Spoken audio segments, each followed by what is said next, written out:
This is an iHeart podcast. Guaranteed human. There's a difference between liking a house and actually getting it. Redfin is built to make up that difference and close the gap between finding and owning the home for you. Redfin agents close twice as many deals as other agents. So when you find a home you love, you're not a step behind when it comes to making an offer. That means less watching great homes disappear and more focus on the one you'll call home. Redfin helps turn saved listings into real addresses. Get started at redfin.com. Own the dream. Hey, this is U.S. Olympic gold medalist Tara Davis-Woodhull. And I'm U.S. Paralympic gold medalist Hunter Woodhull. As athletes, our lives are about having a clear path. And a team that you can absolutely trust. So when it came to getting the best mortgage, we chose PennyMac. PennyMac is proud to be the official mortgage provider of Team USA and you. Learn more at pennymac.com. PennyMac Loan Services, LLC, Equal Housing Lender, NMLS ID 35953. Licensed by the Department of Financial Protection and Innovation under the California Residential Mortgage Lending Act. Conditions and restrictions may apply. Thank you for calling the Bombas Comfort Line. Bombas make socks, slippers, tees, and underwear made with the highest quality materials. Press 1 for comfort, 2 for style, 3 for donation. You chose style. Bombas has styles for whatever you enjoy. You can run in Bombas, lounge in Bombas, dress them up, dress them down, but always give back in Bombas. Because with every item purchased, another is donated. Bombas, comfort worth calling for. Go to bombas.com/audio and use code AUDIO for 20% off your first purchase. That's BOMBAS.com and use code AUDIO. Support for the show comes from Public, the investing platform for those who take it seriously. On Public, you can build a multi-asset portfolio of stocks, bonds, options, crypto, and now generated assets, which allow you to turn any idea into an investable index with AI. It all starts with your prompt. From renewable energy companies with high free cash flow to semiconductor suppliers growing revenue over 20% year over year. You can literally type any prompt and put the AI to work. It screens thousands of stocks, builds a one-of-a-kind index, and lets you backtest it against the S&P 500. Then you can invest in a few clicks. Generated assets are like ETFs with infinite possibilities, completely customizable and based on your thesis, not someone else's. Go to public.com/podcast and earn an uncapped 1% bonus when you transfer your portfolio. That's public.com/podcast. Paid for by Public Investing. Brokerage services by Open to the Public Investing Inc. Member FINRA and SIPC. Advisory services by Public Advisors LLC, SEC registered advisor. Generated assets is an interactive analysis tool. Output is for informational purposes only and is not an investment recommendation or advice. Complete disclosures available at public.com/disclosures. Welcome back to Behind the Bastards, legally the only podcast on the internet. So I hope you all have no other choices. So I'm sure we've got a big audience today of the entire world listening in, as I have used my congressional connections to ban all other podcasts. Any other podcast you're listening to are illegal podcasts now, which actually makes mine less cool. This is probably a bad call. In any case, this is a show about bad people, the very worst people in all of history. And my guest today is Shereen Lani Younes! Woo, it's me! I'm back! That's good. Shereen, in my own home. How do you feel about me gaslighting my audience about the fact that there are no other podcasts in order to keep them locked into my content stream? I actually found it very entertaining and ingenious in a way that I wasn't expecting. I think making them believe this is the only source, like you're making yourself essential to them. You're their bloodline. Yeah. People talk a lot about like the downsides of gaslighting, but nobody talks about how good it can be for making money with a podcast. I mean, the reality. The inverse is like the reality is there's so much to be consumed, but you just constantly telling them there isn't. Yep. I think that's pretty smart. I will say, though, the word ingenious doesn't make that much sense to me. This is a side note, completely just a semantic thing I just realized is that genius is smart, but then ingenious should mean not smart just because of the way that prefix is usually used. But in this case, it means even more smart, which is just my own... This is how my brain works now. I don't know how to have conversations. It's I'm frustrated by ingenious and I'm frustrated by inflammable. And I know there's like a small cadre of grammar obsessives who will explain how it completely makes sense that both of those words mean what they mean. I don't care. I disagree with grammar. I regular disagree with grammar often. Me too, Robert. Me too. So, Shereen, you are the co-host of the Ethnically Ambiguous podcast. and my friend and coworker, and you know, and a really talented filmmaker. And a talented filmmaker, award-winning filmmaker, and there's really that's not true. No other way to just launch into this episode than by saying, how do you feel about orgasms? You're welcome for booking you on this episode.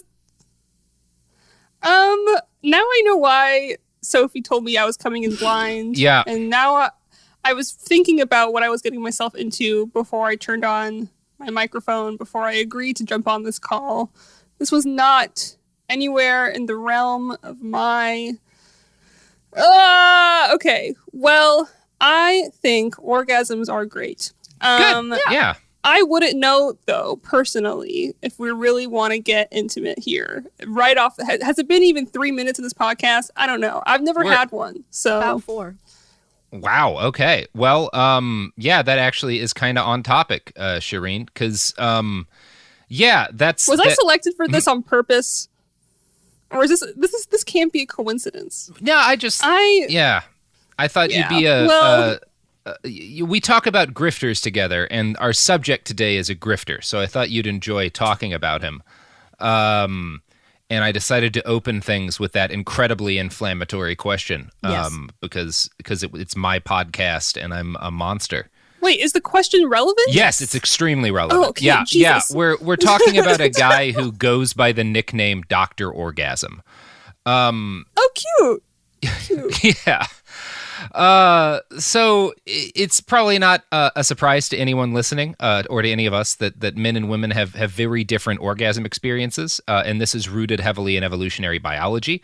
And one of the things that illustrates this difference is the incredible density of studies and articles about studies, all trying to unravel what's often described as like the mystery of the vaginal orgasm. It's seen, yeah.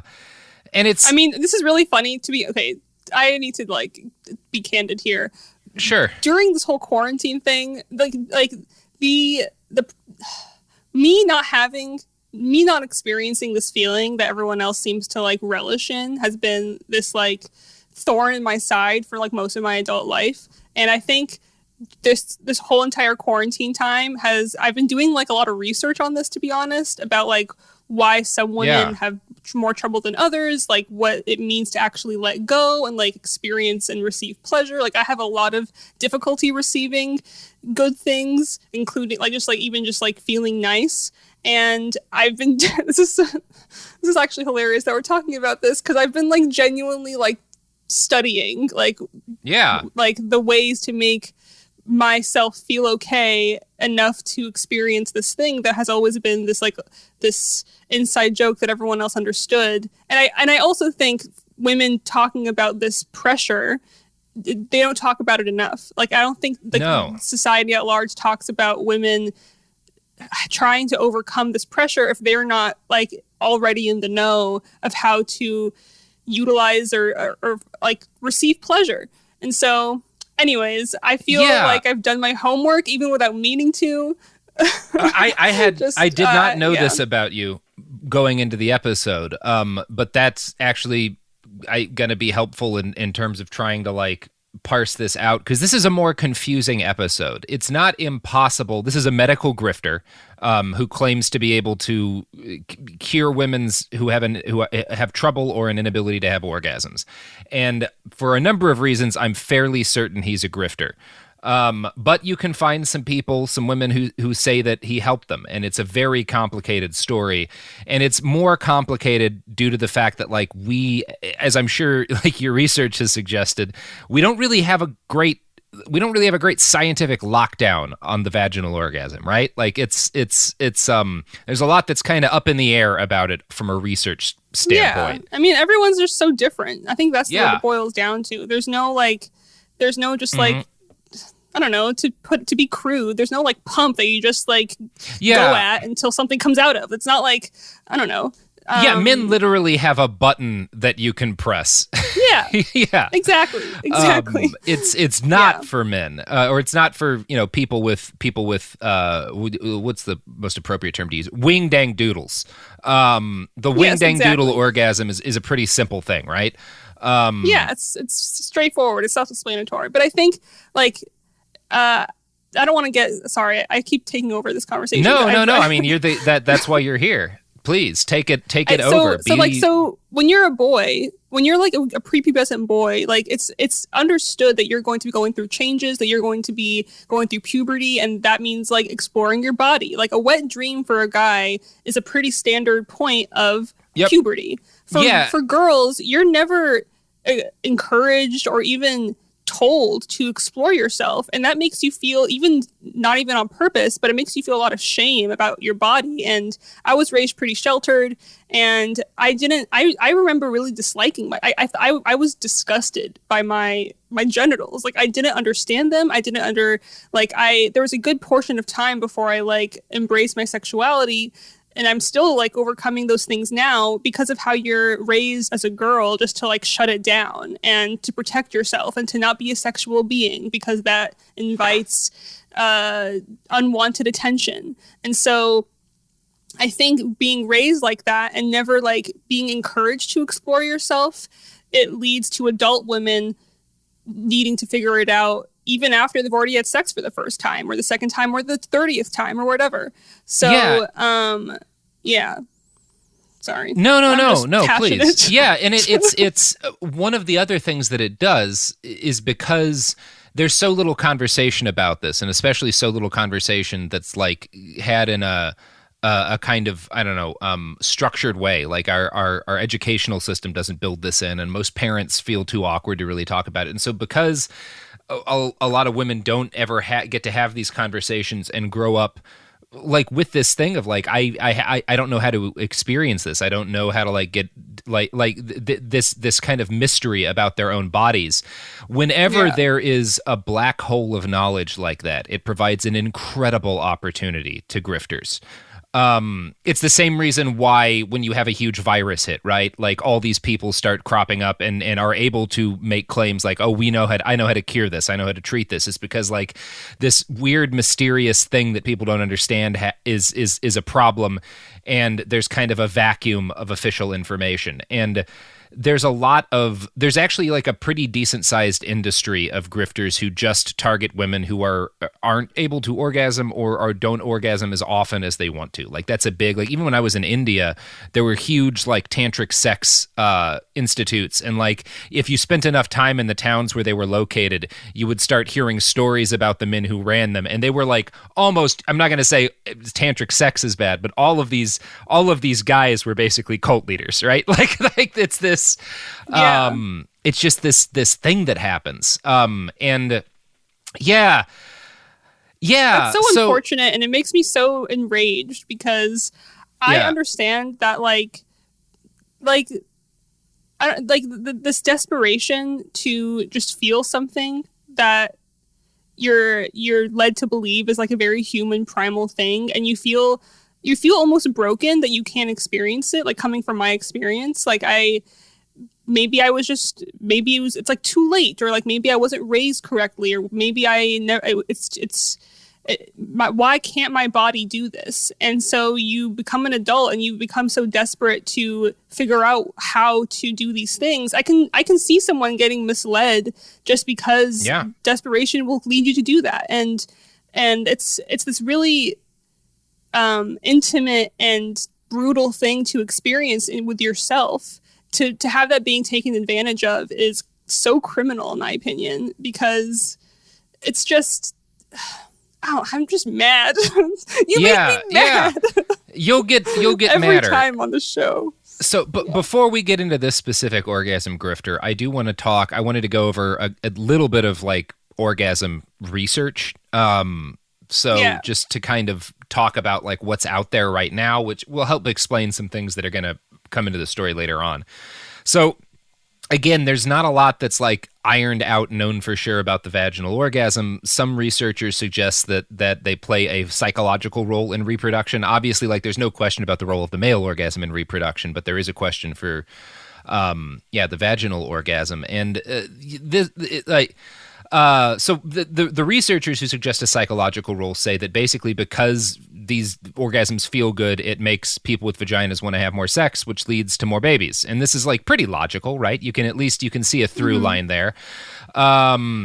So one thing that these folks will point out is that solitary animals such as cats have what's called male-induced ovulation.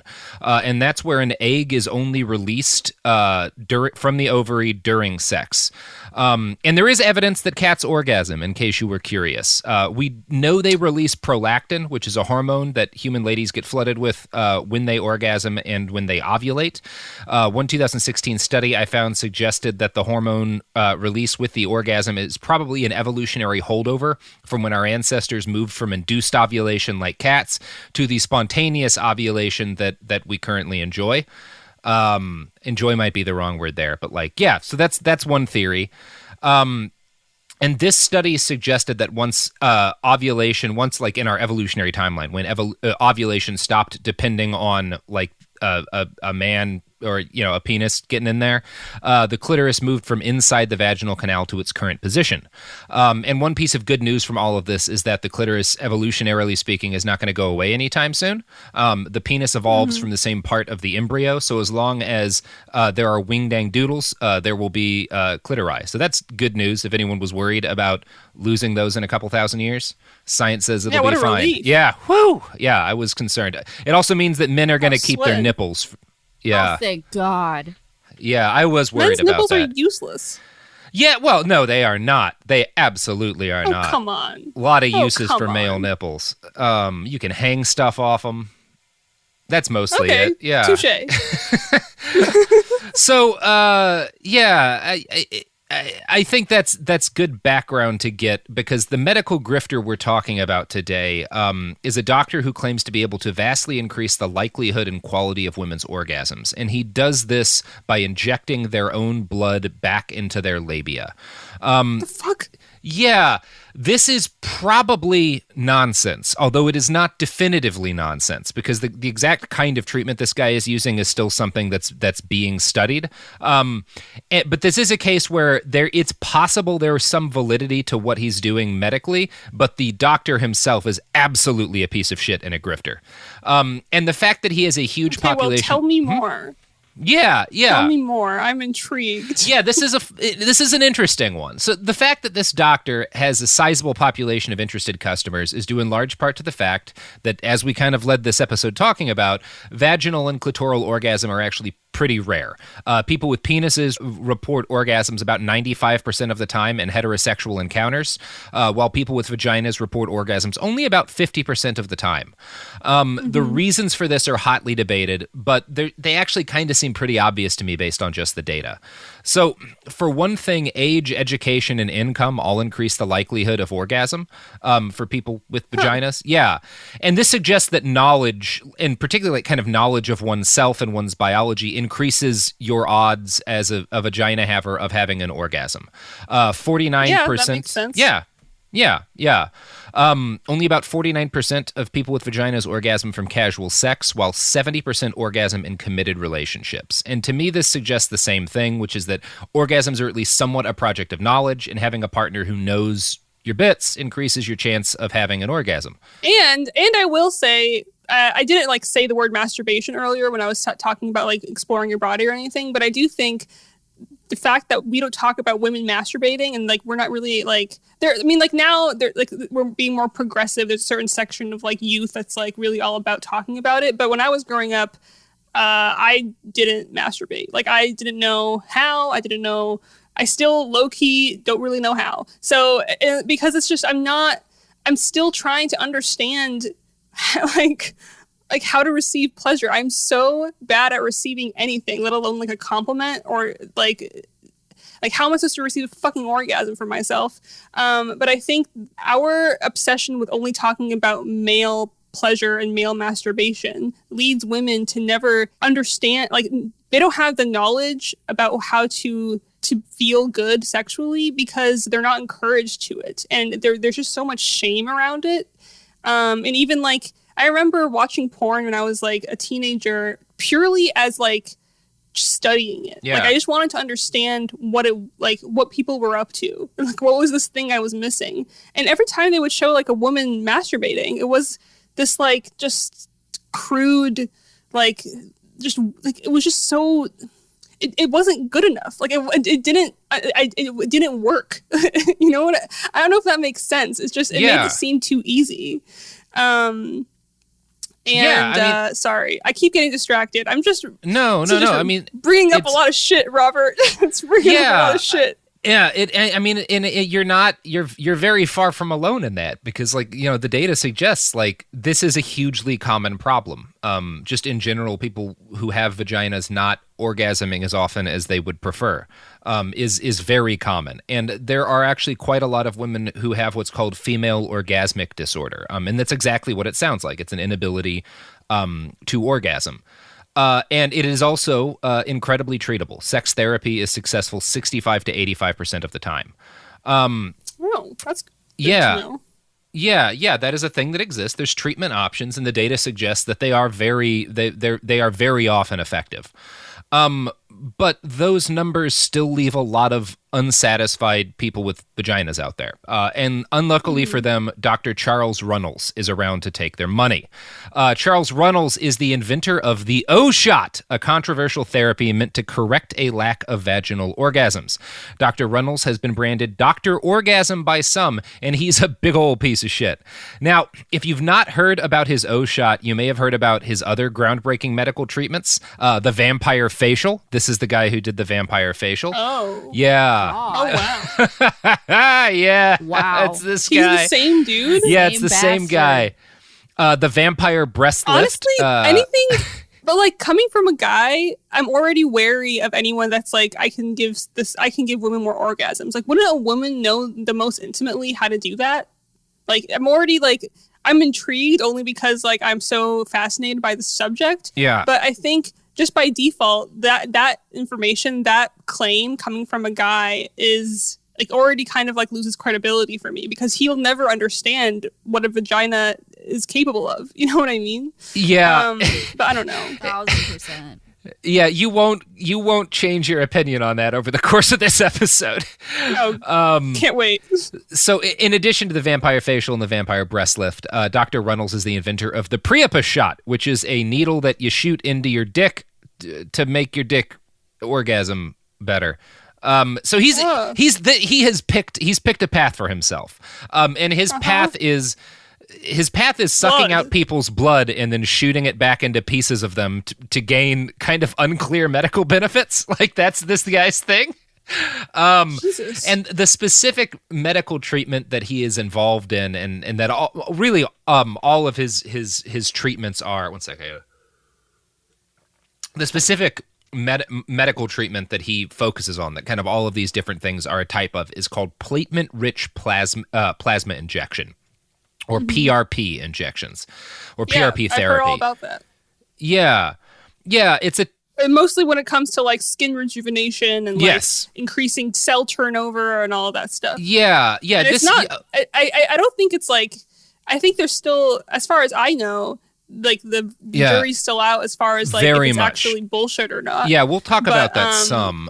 Yeah. It's certainly grown more popular over the years. And for folks who don't know, you're familiar with, I'm going to guess a lot of people are somewhat familiar with this, but the basic idea is that a patient's blood is drawn out and then put through a centrifuge, and the centrifuge concentrates all of the platelets, which are the blood cells that are largely responsible for the fact that your blood has healing functions. Those platelets are then sucked back up and then injected into damaged or diseased body tissue in order to stimulate healing. And obviously it makes sense that people would try this as a therapy, right? Like there's logic to like, oh yeah, I can see how if you concentrate like the healy parts of the blood and then shoot it into a wounded, yeah, maybe that'll work. It certainly falls under the list of medical treatments as like, yeah, it was worth a shot. People should have given it a Why not? We'll give it a go. Yeah, but it got really popular just with like celebrities and stuff. Yeah, for, like not like wounded or damaged skin. It was just like to increase or to. It was like marketed as like a youthful like fountain of youth thing. Exactly, and it started. The very first PRP therapies were in sports medicine, and largely kind of as a way for professional athletes and the like to more rapidly heal from rotator cuff injuries and sort of similar, wounds, the kind of stuff that like, a lot of times you pull an ankle, you fuck your rotator cuff up, you fuck up a knee, and like it kind of stays a little bit fucked up forever. And so this was they were trying to figure out how to deal with that, right? Like maybe we can accelerate the body's healing so we can actually get this shit fixed. Yeah. And there are some professional athletes and stuff who swear by this treatment. The actual scientific data on how well it works is very muddled. I found a systematic review in the Cochrane Library that analyzed 19 studies on PRP therapies, and when they did a bias analysis, only 3 of these studies were judged to be at low risk of bias, because obviously a lot of people with financial interest in PRP therapy working fund studies into whether or not PRP therapy works. But even when they kind of excluded the biased studies, the existent studies didn't show evidence of any significant effect from PRP therapy. There is some evidence that it might help reduce pain, but that's really about all we can say conclusively. There's a decent amount of evidence that it can help reduce pain when you're healing from an injury. In certain circumstances, there's really nothing hard to support the claims that it accelerates healing. Which doesn't mean that it doesn't, because this is still pretty new, but like the jury's definitely still out. And of course, there is no clinical. I want to get this right out of the way. There is zero clinical evidence that it helps with orgasms. like not a drop. That is just a wild progression of like where else can I put blood? Where else can people I are inject someone's blood? Yeah, Jesus, man. Yeah, but one of the things he's kind of taking advantage of is that, surprisingly enough, like labial tissue, you can actually do this kind of stuff and it doesn't really hurt. Because the place that he injects it into, there's actually not a lot of, like, you don't have a ton of you don't, like, all of that area isn't super sensitive. Like, there's actually parts that aren't, because, like, it's meant to tear apart during childbirth and stuff. The way you worded that was very graceful. Yeah, that's not nice. That imagery. Sorry. No, but it's will like, say, this is bodies. This is where we all came from. Like, we all. I could see how someone can rationalize this, because when you're orgasming, when you're supposed to receive pleasure, like all the blood is supposed to rush there. So that I could kind of rationalize this concept of like, well, if you're having trouble, then I'll just put blood where you're supposed to have blood, and then everything is solved. But it's not that simple. Yeah.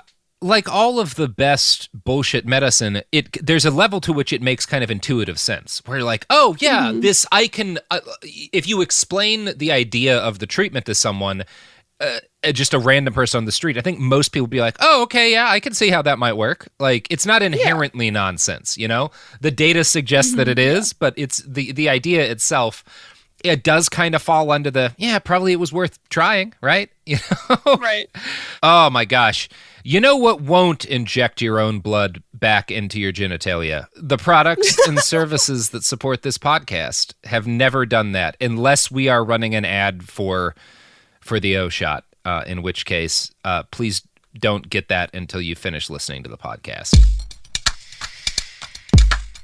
You've never been one to settle. Stand down or stand still. You're a lifelong learner, energized by excellence. There's a fire inside you can't ignore. You've got competition to outrun, momentum to build on, and your own high standards to meet. Stop now? Not a chance. At Capella University, we help you catch what you're chasing, because you've always had the drive. Now, go earn the degree. Capella University. What can't you do? Visit capella.edu to learn more. Hi, I'm Cindy Crawford, and I'm the founder of Meaningful Beauty. Well, I don't know about you, but I never liked being told, oh, wow, you look so good for your age. Like, why even bother saying that? Why don't you just say you look great at any age, every age? That's what Meaningful Beauty is all about. We create products that make you feel confident in your skin at the age you are now. Meaningful Beauty. Beautiful skin at every age. Learn more at meaningfulbeauty.com.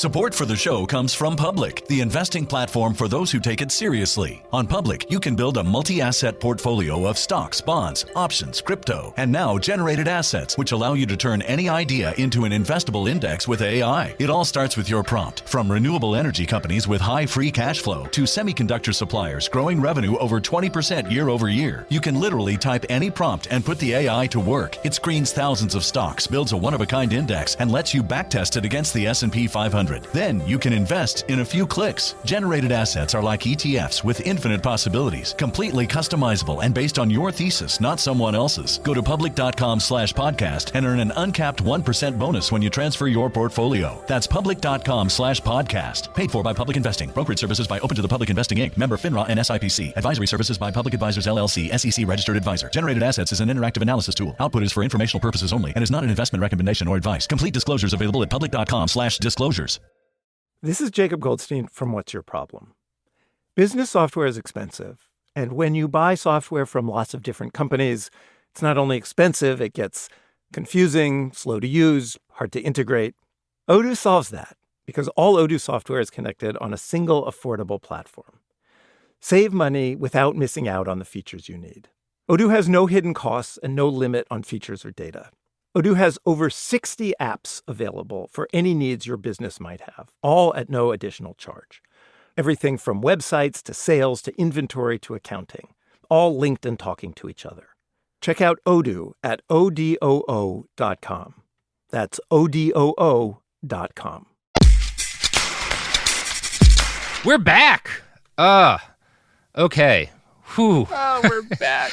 What a journey. What a journey. Speaking of journeys, before I start talking about how the O-Shot came to be, I want to talk a little bit about the clinical background of its inventor, one Doctor Charles Runels, a.k.a. Dr. Orgasm. Now, I became aware of Dear Charles through the writing of one Dr. Jen Gunter, an OBGYN and an author of a book called The Vagina Bible. She is professionally angry at scammers who push nonsense medicine on the vaginas of the world, and she is not a fan of Dr. Runels.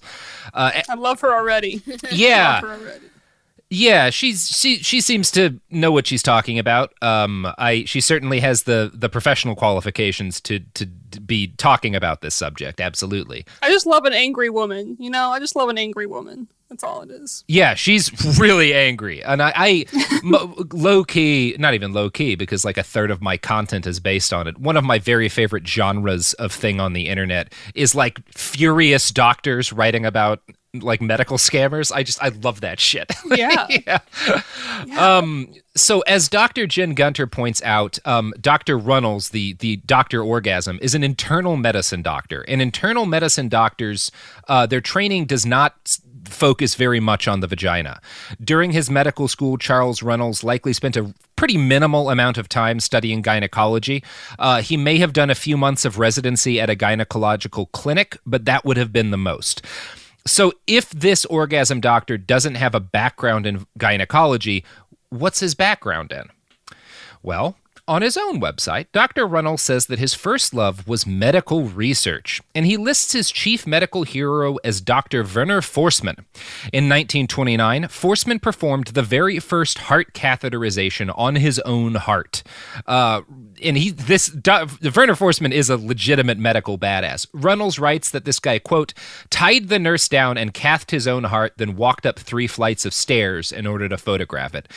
And this is largely accurate, although the truth is that the nurse agreed to let Dr. Forssmann tie her up because he needed clean instruments and she had access to them, and he might die doing this and he didn't want her to get in trouble. So it was kind of like they were kind of doing this so that if he died doing this, she wouldn't get blamed for it. That's why he tied her up. But yeah, it's a cool story. It's actually like a really awesome medical story. It's like out of the Nick or something. Yeah. Forssmann had this theory about how you could catheterize a heart, and he had been denied permission to attempt it because it was seen as too dangerous. So he decided he had to work it out, do it on himself, and he worked out a deal with the nurse so that they could do this and not endanger her life and career. Why Dr. Runels idolizes Dr. Forssmann will become clear presently. For right now, it's important for people to know that Forssmann spent a lot of his life reviled by the medical community for his irresponsible self-experimentation. He was only recognized as a genius after World War II, II, when he finally received the Nobel Prize. Dr. Forsman spent most of his life as a humble grunt-level medical practitioner. He was a German military doctor in World War II, so he worked with like the Nazi army, but he was like treating wounded people, which is, I guess, the least objectionable job you could have in Nazi Germany. And then he was like a town doctor. Like he was like a small town family physician for years and years and years. And after he won the Nobel Prize, he was actually offered a fancy job running a German cardiovascular institute. And he turned this down because he felt like he didn't know enough to do the job well. Like he was like, he was a very humble man, in other words. So Dr. Runels idolizes this man, and there's a lot to idolize in Dr. Forsman, Nazi service aside, just like it's a cool medical story. And when Runels first got his MD, his desire was to be a medical researcher. Now, I don't have a tremendous amount of detail about Dr. Runels' early life, and most of what we do have comes from an article in The Guardian that, while not bad, is largely just repeating what Runels says about his own early life. He says that as a teenager, he endured horrific cystic acne. This is not what most of us would describe as bad acne. I'm sure we all have a bad acne story. He was one of those people whose like whole face was just this oozing, painful mass of sores. He claims it was, and I there was at least one kid at my school who had this kind of acne, and it did seem like a nightmare. No, it's brutal. Runels claims that his acne was so bad that he forgot what his own nose looked like. And there's not many worse ailments you could have as a teenager. This was obviously disastrous for young Charles's personal life. He recalls praying to God, "If you could make me attractive, I will find something good to do with it." And luckily for him, a miracle cure soon did arrive. Dermatologists treated his skin with x-rays, which cured the cystic acne but left him with a lifetime of melanomas, which have required constant treatment in order to stop from turning cancerous. As an adult, Dr. Runels now claims that his childhood battle with cystic acne gave him enormous compassion for people suffering from incurable conditions, the pain of what I have called the hidden population. Now, if this story is true, it's certainly easy to see how it could have sparked his youthful desire to embark on a career as a medical researcher. And that's exactly what he did. But unfortunately, he was not good at it. In 2004, he got approval to conduct a study on the efficacy of a new smallpox vaccine formulation. He got approval to do this, but he did not get approval to conduct the study on homeless people. However, Oh my God! yeah, we're getting right into... Oh my God, what a piece of trash. Yeah, he's not great. Like, okay, I could have sympathy. I was just thinking, like, I have the emotional depth to understand empathy and to sympathize with someone that has really bad acne and is going through a hard time, self-confidence or whatever. That does not give you a fucking green light to, oh my God, what a fucking piece of shit. Yeah, he's a real piece of shit. God. This study is bad. Like, oh boy, howdy. So he basically, it's expensive to recruit subjects for a vaccine study, and it's hard. But tricking hobos into letting you test drugs on their bodies is easy. And that's kind of just what he did. And he did get approval to conduct the study on people from a homeless shelter after he had already started testing them. So he filled his forgiveness, not for permission. Yeah. And there's a lot of other shadiness. So he filled his sample group with men and women from a local New Orleans homeless shelter, I think 22 of them. And as the FDA later wrote, quote, "You enrolled 21 indigent persons from a multi-service center for the homeless into either study. Only after enrolling 8 of these subjects, you received approval from the Institutional Review Board, IRB, to enroll vulnerable subjects as described below. Regardless of the IRB's decision to approve the enrollment of vulnerable populations, persons utilizing the multi-service center for the homeless were unsuitable for consideration for these studies for many reasons, including but not limited to the following. These individuals were unsuitable because they were economically and or educationally disadvantaged. Some subjects could not understand or follow the protocol requirements. For example, subjects," and it lists a couple couple of subjects did not understand how to measure her temperature in order to complete her daily diary, as they reported body temperatures ranging from 84 degrees Fahrenheit to 97. So one reason why this was bad is because like these people had to keep data on themselves in order for the study to have any value, and they just weren't competent to. They didn't have the kind of education to do that.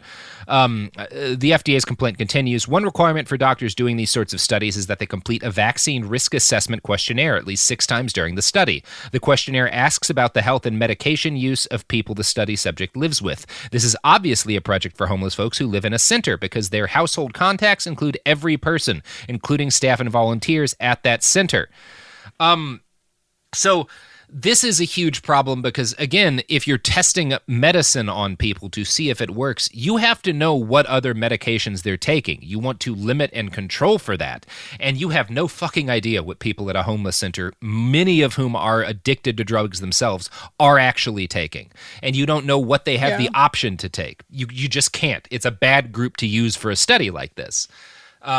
Like there's the moral problem of conducting a study on these folks, because a lot of them have mental illnesses that mean that they can't really provide informed consent.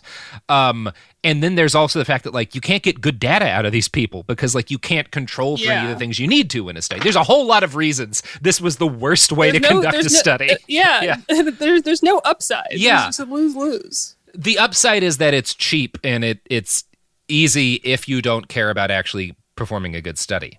But that like kind of negates his entire like ethos that he's like self-proclaimed, right? Like it just I don't know, whatever. Yeah, it sure does. So there were a lot more problems too. Like we're not even done with this shit. Dr. Runels got his institutional research board to approve him to have an impartial witness observe the informed consent discussion that he got while recruiting these homeless people to act as guinea pigs. So that was how he got permission after the study started to use homeless people as test subjects. And the way he did this was by promising to have an impartial witness who could make sure that these people were providing informed consent. And obviously the purpose of this was to avoid a ghoulish situation where mentally ill or drug-addled individuals were tested with experimental medications in exchange for money without understanding that they'd agreed to be tested with experimental medications in exchange for money. That would be a horrible thing. So thank God he had an impartial witness, right? Wow. Thank God. Oh, wow. You're glad he had an impartial witness, right? Fucking motherfucker. But he had acne. He had really bad acne, though, so he's allowed to do this. Oh my God, I hate him. I hate him. You want to hear who his impartial witness was? Yeah. Another homeless person that he was testing drugs on. Oh my God. He's such a piece of shit. Like, this is awful. Okay, but this is like pure evidence. This is pure evidence of him repeatedly taking advantage of those who are vulnerable. Like, whether it's women that can't orgasm or homeless people that like have no other choice. You're still taking advantage of people that are vulnerable, and like that's like the 101 grifter 101. Come on. Yeah. And it gets worse. Like, this is honestly one of the worst scientific studies I've ever heard of anyone conducting. So obviously, people who are conducting proper medical studies are supposed to do a lot of research to understand the pre-existing conditions of members of the study. So you look at how their body's doing before you start putting meds on them. This is to avoid endangering people and to ensure that like the folks conducting the study learn as much as possible about, how certain medications affect people with different health conditions. So obviously all of Dr. Runels' patients underwent EKGs and blood and urine samples.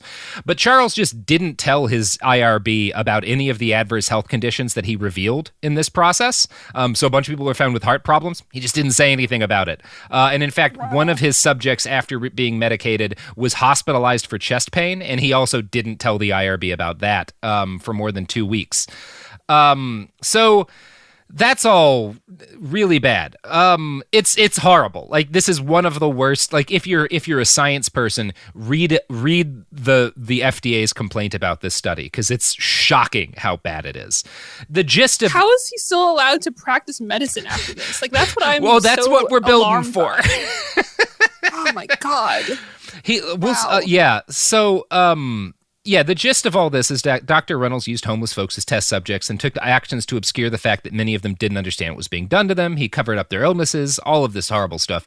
In 2008, the FDA investigated him for this and initiated disqualification proceedings against him.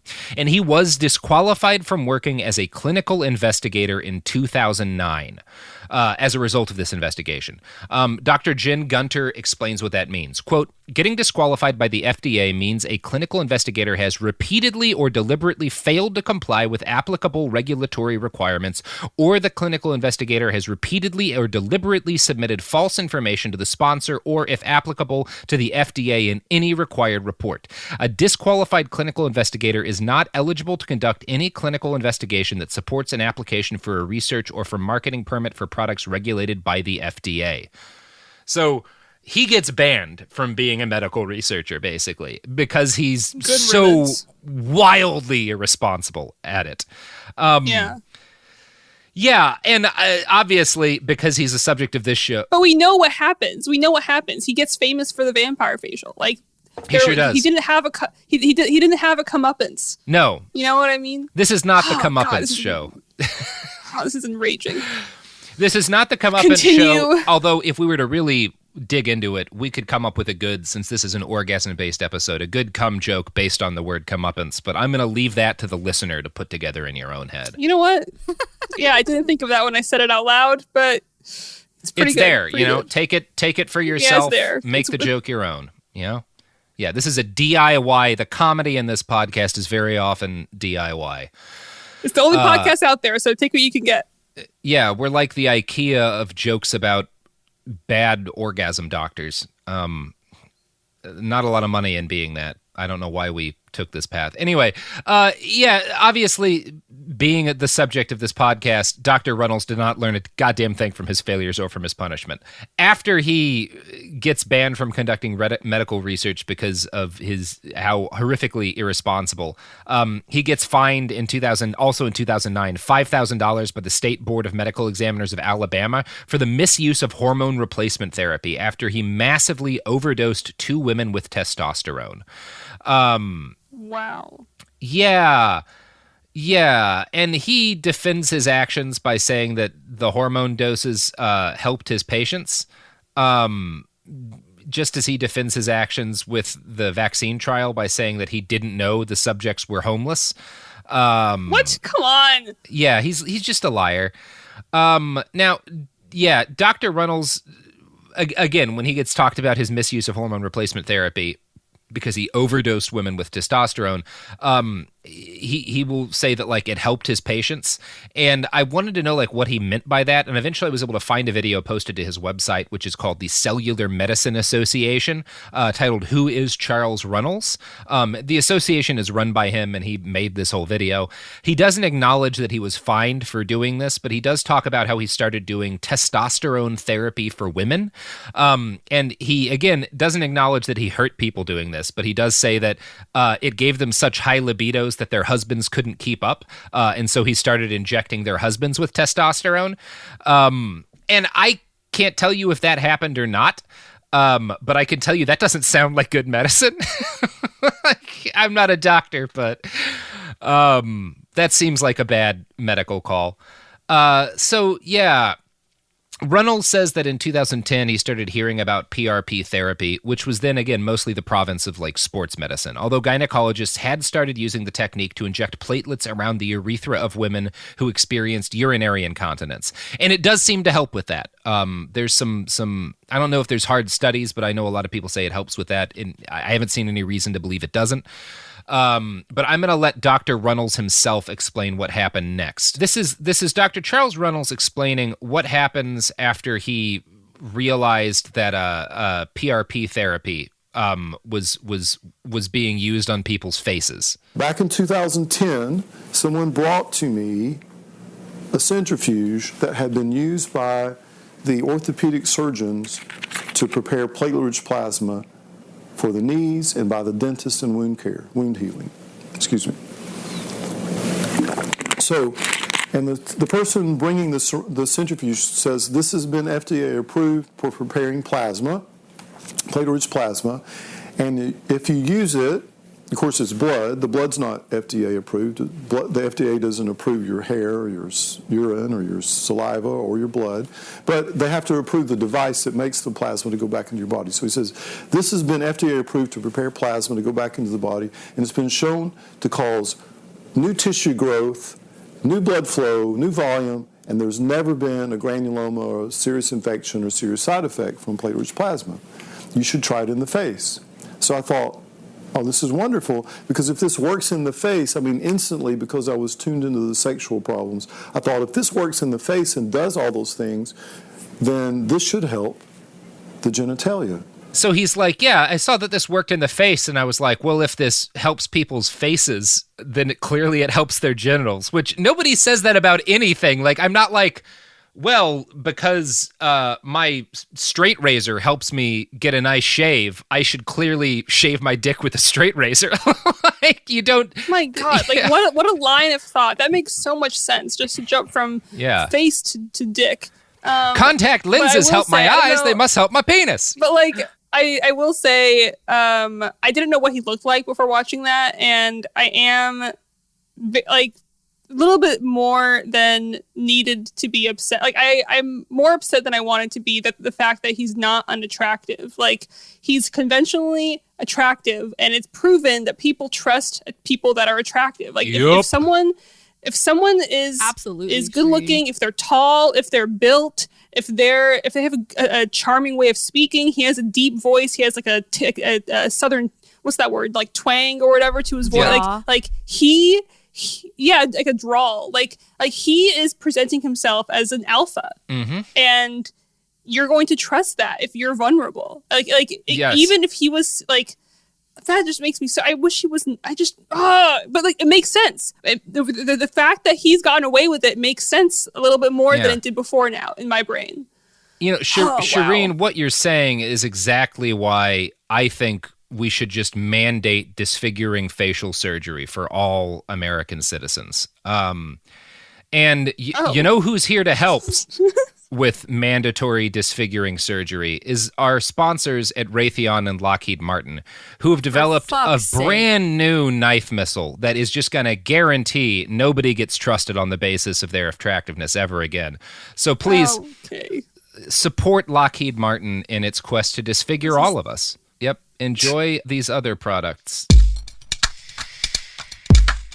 You've never been one to settle. Stand down or stand still. You're a lifelong learner, energized by excellence. There's a fire inside you you can't ignore. You've got competition to outrun, momentum to build on, and your own high standards to meet. Stop now? Not a chance. At Capella University, we help you catch what you're chasing, because you've always had the drive. Now, go earn the degree. Capella University. What can't you do? Visit capella.edu to learn more. Now I'd like to introduce you to Meaningful Beauty, the famed skincare brand created by iconic supermodel Cindy Crawford. It's her secret to absolutely gorgeous skin. Meaningful Beauty makes powerful and effective skincare simple, and it's loved by millions of women. It's formulated for all ages and all skin tones and types, and it's designed to work as a complete skincare system, leaving your skin feeling soft, smooth, and nourished. I recommend starting with Cindy's full regimen, which contains all 5 of her best-selling products, including the amazing youth-activating Melon Serum. This next-generation serum has the power of melon leaf stem cell technology. It's melon leaf stem cells encapsulated for freshness and released onto the skin to support a visible reduction in the appearance of wrinkles. With thousands of glowing 5-star reviews, why not give it a try? Subscribe today and you can get the amazing Meaningful Beauty system for just $49.95. That includes our introductory 5-piece system, free gifts, free shipping, and a 60-day money-back guarantee. All of that available at meaningfulbeauty.com. Support for the show comes from Public, the investing platform for those who take it seriously. On Public, you can build a multi-asset portfolio of stocks, bonds, options, crypto, and now generated assets, which allow you to turn any idea into an investable index with AI. It all starts with your prompt. From renewable energy companies with high free cash flow to semiconductor suppliers growing revenue over 20% year over year, you can literally type any prompt and put the AI to work. It screens thousands of stocks, builds a one-of-a-kind index, and lets you backtest it against the S&P 500. 100. Then you can invest in a few clicks. Generated assets are like ETFs with infinite possibilities, completely customizable and based on your thesis, not someone else's. Go to public.com/podcast and earn an uncapped 1% bonus when you transfer your portfolio. That's public.com/podcast. Paid for by Public Investing. Brokerage services by Open to the Public Investing Inc. Member FINRA and SIPC. Advisory services by Public Advisors LLC, SEC registered advisor. Generated assets is an interactive analysis tool. Output is for informational purposes only and is not an investment recommendation or advice. Complete disclosures available at public.com/disclosures. This is Jacob Goldstein from What's Your Problem? Business software is expensive. And when you buy software from lots of different companies, it's not only expensive, it gets confusing, slow to use, hard to integrate. Odoo solves that because all Odoo software is connected on a single affordable platform. Save money without missing out on the features you need. Odoo has no hidden costs and no limit on features or data. Odoo has over 60 apps available for any needs your business might have, all at no additional charge. Everything from websites to sales to inventory to accounting, all linked and talking to each other. Check out Odoo at odoo.com. That's odoo.com. So we're back. Again, I know a lot of doctors actually listen to this podcast. We have a lot of doctor fans, and I'm interested in their takes on the clip that we just played. As a layman, it seems like competent medical researchers don't say, if this works on the face, it must be good for helping people fuck. But I'm not an MD, so I'll leave that to y'all. My sister's a doctor, and I know she would fucking shit all over this. Like, it seems like a reach. Yeah. I mean, like, I want to bring this up really quick. Like, do you know, I don't know if the movie Contagion had a huge, upsurge recently. I don't want to, I guess this is like a spoiler, but it's been around long enough, then who cares? Yeah, you can't spoil a movie that old. Fuck At the end of the movie, like, the cure comes about because the lead researcher, like, injects herself with the medicine. Or with the vaccine. And my sister, as a doctor, and I'm sure many doctors that watch this movie, like, I know it's a movie, but it's like kind of the same idea of like what this person, Dr. Runels, was like inspired by. It's like using yourself as a martyr and using yourself as like this hero to save the day. And realistically, that is bullshit. Like, it's a cool story, but it's not as medically or factually sound, and it's really dangerous. Like, no medical professional would do that. And he was like, I don't know. Okay, the troubling part is that there have been a couple of really groundbreaking medical professionals who advanced medical science because they were willing to dangerously experiment on themselves. And it's kind of threading a needle that's maybe too fine for most people to want to thread, to say that, like, yes, people who were willing to do that have advanced the frontiers of knowledge before, and also to say, but it's still a bad idea and we should have moved past that. Like, right in 1929, some doctor who can't get approval is like, well, fuck it, I'm just going to try to stint my own fucking heart. And it works, and it's good that it did. But also, that was like a century ago, and we should not have to do that anymore. Yeah, I mean, like, no, I totally agree with you. I totally agree that, like, there are some cases where it's really been, like, groundbreaking and progressed medicine. But I think the fact that this doctor, like, is caught up in that particular narrative, it's, like, kind of telling of the kind of doctor he was even trying to be. Like, he's more consumed with the story. Yes. He's not really consumed with the medicine. You've hit on an incredibly important point, that he's consumed with the story. And the story gets wilder from here on out. So strap in, Shereen. It's going to be fun. Okay. Yeah. Okay. So as that video goes on, Dr. Runels goes on to say that he read a lot of papers. I think he says thousands, and I don't think there are thousands, which showed that PRP treatments were effective in reducing signs of aging on the face, which, again... He can't read. Yeah. He can't. The evidence, and also the evidence, is not overwhelming on that. And so as a result of reading a lot of papers, he decided to start experimenting on himself with PRP facial treatments before he started shooting stuff into other people's genitalia. Now, since he was legally barred from conducting clinical trials, he just jumped right into experimenting on people with his own PRP facial treatments. Dr. Runels began marketing them under the trademark name Vampire Facelift. And I got it wrong earlier. I said he's responsible for the Vampire Facial. His trademark name is the Vampire Facelift. And you will see when people advertise that they do vampire facials, they're actually legally ripping him off. because his is the vampire I feel facelift. so bad for him. I don't care, but it's from a legal standpoint, it's important. Sophie, Yeah. he had acne. He did have acne. I feel so bad for him. Now, in this video, he claims that coming up with, he decided he had to trademark this thing before there was really any hard evidence that it worked, because this would be important for him being able to responsibly treat people. See, if he just called his PRP... It's important for his story. Yeah. It's important for his fucking story. And for his finances. If he just called, he says that if he just called this like PRP facial by the names other people were using, vampire therapy was a common name, then any bullshit doctor could claim to be providing his therapy. And what if they accidentally hurt someone? So he claims that he had to trademark it so that he could avoid people getting hurt. Yeah. That's nonsense. I think that's nonsense. Vampire Facelift is a good media-ready name, and trademarking it allowed him to license his treatment to other doctors and make passive income from thousands of practitioners that he trains, often in online courses, who basically act as franchisees. Interestingly enough, Charles denies that anything he does is that what he does is anything like franchising. So he says that like this is not franchising what I'm doing, and in the same breath that he claims it's not like franchising, he compares the name Vampire Facelift to the trademark Golden Arches of McDonald's, which is like amazing. What? Yeah, it's pretty. What? That whole video is pretty fun to listen to. So Charles insists the whole reason that he did this was to ensure a consistent standard of care and insist that everyone abide by the same stringent practices he does. And spoilers, someone advertising a knockoff vampire facial like a year ago got 2 people infected with HIV. And they weren't people that Runels had trained. So he was like, well, look, this is what I'm saying. Like, these people are using a knockoff and they got folks sick. But it's like, yeah, they got folks to buy their treatment by using the name that was as close as possible to the one you use. Wow. Yeah. Anyway, so for the next couple of years, Dr. Runels made a name for himself and a new fortune as the inventor of the vampire facelift. His dream of injecting people's blood back into their own vaginas, though, had to lay dormant for a while as he grappled with fame and expanded his clinic. But then, as Dr. Runels tells it, one day fate, in the form of his girlfriend, forced his hand. Oh my God. Oh, buddy.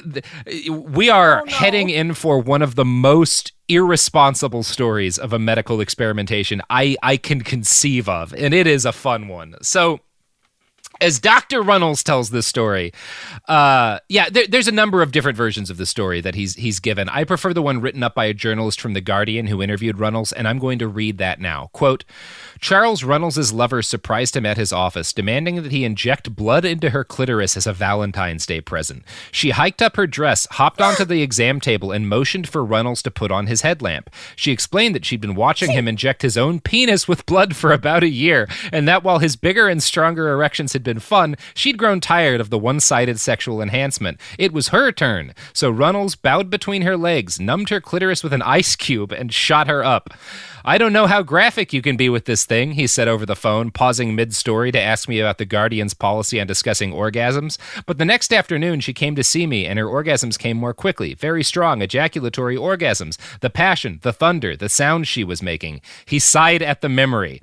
That's when I thought, I should try this on my patients. Oh my God. And I know the doctors listening to this have their fucking jaws on the floor right now. Oh my fucking God. Yeah.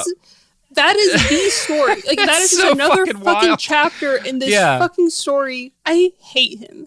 Also, like, if this, no. Yeah, I just thought I should try this on my patients. It's amazing. So, I'm not a doctor. I saw you injecting your penis this whole time, and I was like, give me some of that good blood. That never happened. So, I'm not a doctor, but the American Medical Association is a doctor, and it seems to me and to Dr. Jen Gunter, from whom I found this pointed out, that this whole story is a very clear violation of the Code of Medical Ethics, which states, quote, romantic or sexual interactions between physicians and patients that occur concurrently with the patient-physician relationship are unethical. Such interactions detract from the goals of the patient-physician relationship and may exploit the vulnerability of the patient, compromise the physician's ability to make objective judgments about the patient's healthcare, and ultimately be detrimental detrimental to the patient's well-being, which shouldn't need to be said, but is written up there. And this seems like a clear violation of that to me. I love that he added that she was like, grab your headlamp. Yeah, no get one on would in say here. that. No. Like, that's just like a clear, like he's making this up. No girlfriend is like, oh my God, grab your needle and your headlamp. Like, no. Yeah, it's something else. So Dr. Runels tells this story to reporters as if it is a charming anecdote. And the reason why he thinks this is charming is very much rooted in his idolization of Dr. Forsman, the guy who did that heart surgery on himself. So yeah, Forsman experimented on himself. He was exiled from mainstream medicine for his boldness, but he was eventually recognized as a medical pioneer and a genius.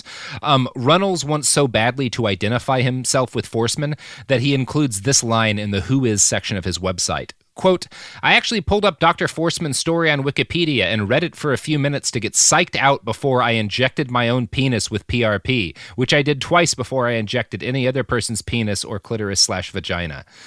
Now, some people might quibble with the fact that he's equating himself and his orgasm medicine experiments with a doctor struggling to cope with a way to save heart disease patients, but I actually think that sexual health is incredibly important, so I'm not going to, ding him on that. What I will ding him for is the fact that Dr. Runels clearly never cared about anything but rushing to patent his treatment so he could wring the most possible money out of it.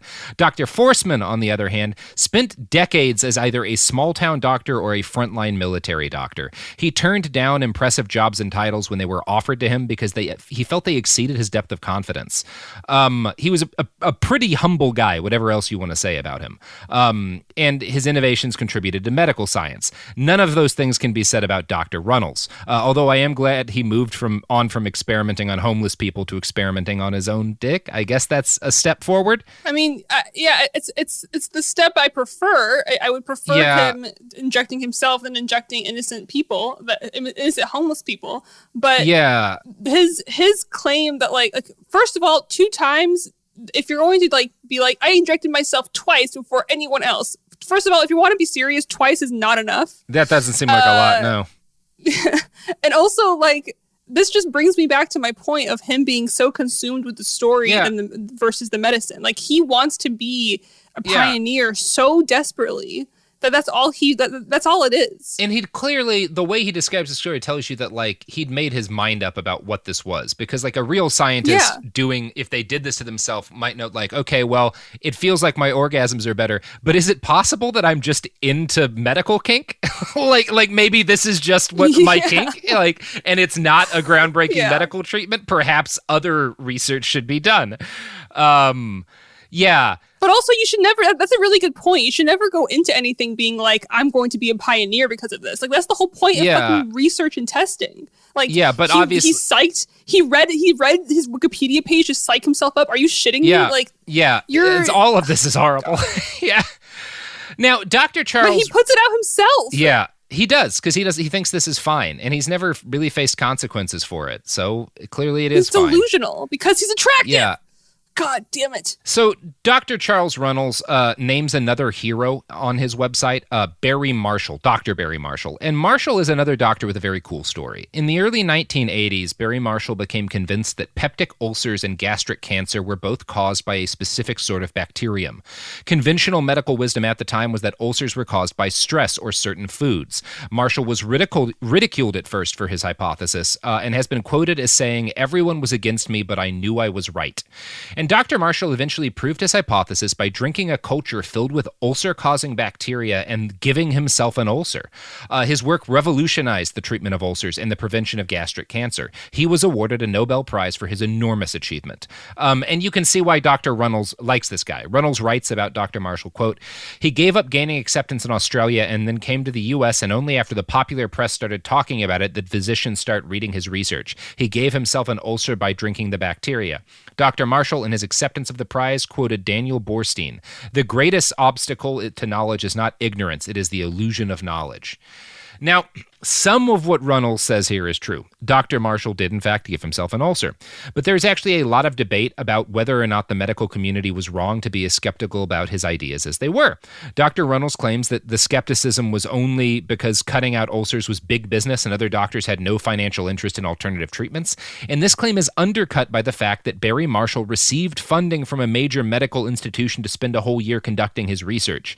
He did test it on himself eventually, but he was given funding to do to the studies that he was doing. So the idea that like he did face resistance, people who didn't think that what he was suggesting was reasonable, but also there was an institution willing to let him conduct these studies in a controlled and scientific way.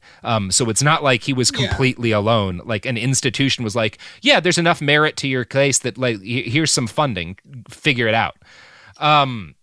You can argue that doctors were more skeptical than they should have been, but Dr. Marshall didn't just give himself an ulcer and say, see, I've solved the problem. He had a research partner. He had lab assistants. He worked at an institution. When he proved his hypothesis, more tests were conducted and more research was done until an effective treatment was devised. This is how medical science is supposed to work. By contrast, Dr. Runels did not go from shooting his own dick or his girlfriend's labia full of blood to conducting double-blind clinical trials. This would be difficult because he's been banned from doing that sort of work due to his shameful criminal conduct, borderline criminal conduct. Instead, he leapt right to he leapt right to selling the O shot. So like he didn't do what Marshall did. He just starts marketing this thing after he decides it's effective. That should be a fucking crime. Seems like it oughta, but it's not. And he started selling and conducting training sessions so other doctors could sell the O shot too. As of this moment, he's trained at least 500 medical practitioners, and more than 20,000 women have had the O shot done on them. Runels estimates that it has an 85% success rate, based mainly off of how he feels, because again, no conclusive clinical trials have been done on this treatment. He does have like 1 or 2 small batch studies about its efficacy at treating other things that he cites as evidence that the O shot works. However, as Dr. Jen Gunter notes about one of the studies, the only study of vaginal injections listed on Dr. Runels' website is the Journal of Women's Healthcare, an open access journal from Omics Publishing Group, which has been listed as a potentially predatory journal. Now, there's no universally agreed upon definition of a predatory journal, but most of them are basically self-publishing platforms for scientists. They allow you to publish a study for a fee, and they provide no editing or peer review process, because a lot of them don't actually care about putting out good information. Some of these... So it's just like shit posting yourself. It's like Medium for scientists. Yeah, exactly. I was just thinking that. Gunter continues, quote, regardless of the journal, it is a stretch to call this paper a study. It's a case series of 11 women with a variety of sexual complaints ranging from dyspareunia to orgasmic disorder. The sexual dysfunction experienced by a woman with dyspareunia, never mind that there are a multitude of very different conditions that can cause dyspareunia, so it really shouldn't be a single diagnosis in a study, cannot be compared with the sexual dysfunction of a woman with an arousal disorder. The results of the 11 women, 64% reported some kind of improvement, but honestly, the statistics are of no value given the small sample size and the fact that there are 4 very different diagnoses lumped together. I also can't tell if it was retrospective or prospective. The 2 women who had minimal pro-procedure dysfunction reported extreme arousal for 1 to 2 weeks afterwards. This is the only bad effect noted in the 12 to 16 week follow-up. The paper has a very short follow-up, but Dr. Runels' website claims the O shot lasts at least 18 months, but up to 3 years for some women. So there's just nothing really to back him up. He has paid to have enough of something that looks enough like a study performed that he can claim that he's got medical backing, and no more, because a real study might reveal that this doesn't work very well. So that's good. That just makes me so mad. And I'm realizing now that I didn't really have to divulge or broadcast that I'm like, bare your soul. I struggle with this thing.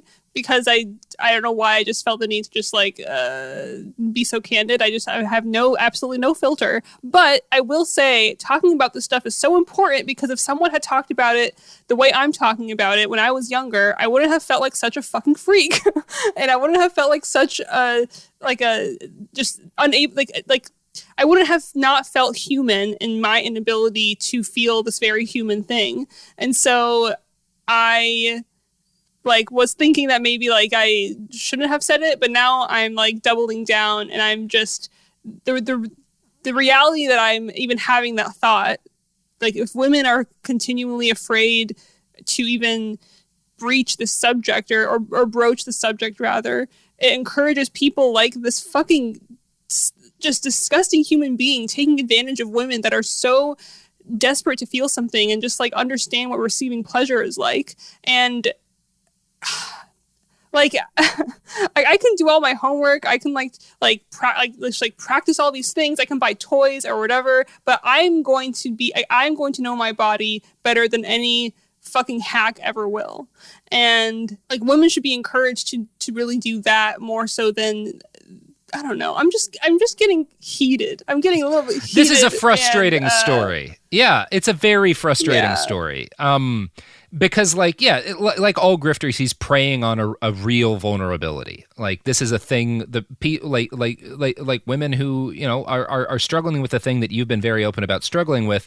That's a painful vulnerability, and he knows that it means he can fleece them for a shitload of money. Yeah, and that sucks. And he obviously has, and he's become a very wealthy man from it. Yeah, exactly. Like that's just infuriating. Yep. Yeah, it gets infuriating her. Dr. Gunter has done a lot of like looking into this guy's like digital presence. She notes that in the paper that he had published that's purporting to be a real study about this stuff, he listed his address as medical school, Birmingham, Alabama, USA. This is not a medical school. Yeah, he just stuck medical school on his address because he knows that no one looking to get this treatment will check any further. Yeah, it's awesome. Now, wow. Yeah. In Dr. Gunter's opinion, the most unsettling thing about kind of the lack of information about the efficacy of the O shot is that there are no animal studies to show how the vaginal epithelium might respond to PRP. Quote, the bulk of the published studies involve wounds and tendons, muscles, not healthy vaginal tissue. This is a very important point because it is possible that PRP could increase the growth of blood vessels into vaginal tissues, and we don't know if that is good or bad. If a woman has human papillomavirus in her vagina and gets a PRP injection, that could cause the HPV to spread or make it more likely to develop into cancer. Could it cause scarring? Could it lead to unregulated growth of nerve endings and cause pain? Could it trigger autoimmune conditions of the vagina or vulva? She's pointing out we just don't know, and this is why you don't start performing a treatment on tens of thousands of women when we don't know any of this stuff. Like, you research it for there's a case. You never jump to human trials. Yeah, you never do that. There is a case for hastening human trials in the event of, say, a horrific plague spreading over the land, and you really need to get a vaccine out fastest. There's a cost-benefit analysis that can be done, and things can be accelerated. But this is not an immediate life or death issue. Like, orgasms are important, but we can take the time to make sure this isn't going to cause horrible damage to the people getting the shot. Like, right? This isn't like a vaccine for a death plague, you know? We have some space here. I would rather have the time and energy being given to it to make it so we can do it right. Like, this is a serious issue, but it's not. It's just from a medical standpoint. You never like. It's just. It's very frustrating. It's very frustrating. So after all this, we've established, you know, how reckless this guy is and how unproven his treatment is. And the question that follows naturally is, why do people keep buying it? And the answer for that is really fucking sad. And it ties into the stuff we were talking about at the top of this episode. A lot of women, or a lot of people with vaginas, can't organize or orgasm reliably. And the best treatment for this seems to be a combination of therapy and having a committed partner who cares about your understanding, or who cares about understanding your body. You can't prescribe that, right? Like, to a certain extent, you can't like, no doctor can like write that on a sheet and hand it out to you. Falling in love, or at least falling in like enough to have regular sex, is not easy. And so Dr. Runels offers an easy answer, an injectable answer to what is really a very complicated question. And this helps explain the demand for Dr. Orgasm services, but it doesn't explain why so many women do swear by his work. And for that explanation, we're going to have to turn back to that article in The Guardian by Kathleen Hale. The opening paragraphs of this article about Runels are filled with more red flags than a Communist Party rally. And I'm going to quote here. Runels' office isn't anything like the sterile exam rooms most women associate with gynecological exams. It's intimate, personal, and cozy because in addition to treating thousands of patients there over the years, he also lives there. There's a small entryway. The small entryway opens up to a living room dominated by gym equipment. In the bathroom, I found a functioning shower and shelves filled with employees' toiletries. The only examination table was separated from the kitchen by a curtain.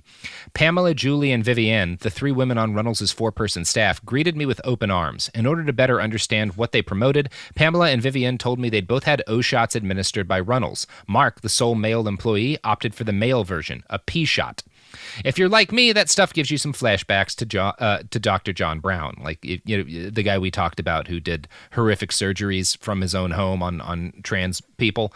It's generally not considered ideal for a doctor to perform operations in his own home, but it's also not impossible for such a situation to be sterile, and I have not heard any allegations that Dr. Runels' setup violates any health codes. The part where all of his employees use the medicine that he makes is real culty and a bit of a flag, though. And the cult vibes don't decline as the article goes on. Quote, as we awaited for the arrival of my first interview subject, Lacey, Runels suggested that I might want to try the O-shot for myself. You'll love it, Vivian said. She told me that doctors regularly flew in from all over the world to be trained in the procedure, and that initially they reacted to offers of free O-shots just as I had, with a mix of embarrassment and surprise. But by the end, she said, everyone wanted one. I mean, I can kind of understand, like, if you go to a dentist or an orthodontist, you want everyone there to have straight teeth, right? Like, you want everyone there to have had braces or whatever. But this is completely different. Like, it's not the same thing. And I think the fact that it's in a house and not in a more sterile place, I think that lends to getting these women to trust him. Like, it's more intimate, and it's more. It is. You're preying on them in very emotional, mental ways that they don't even realize.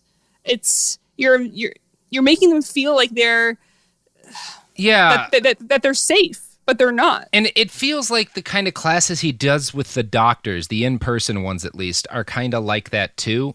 There's a line in here where Runels laughs, quote, recalling how the last class had run until 3 a.m. just to accommodate demand. And he says, it's like a Baptist revival, except you're injecting each other's genitals. I know, that's fucking wild. Yeah.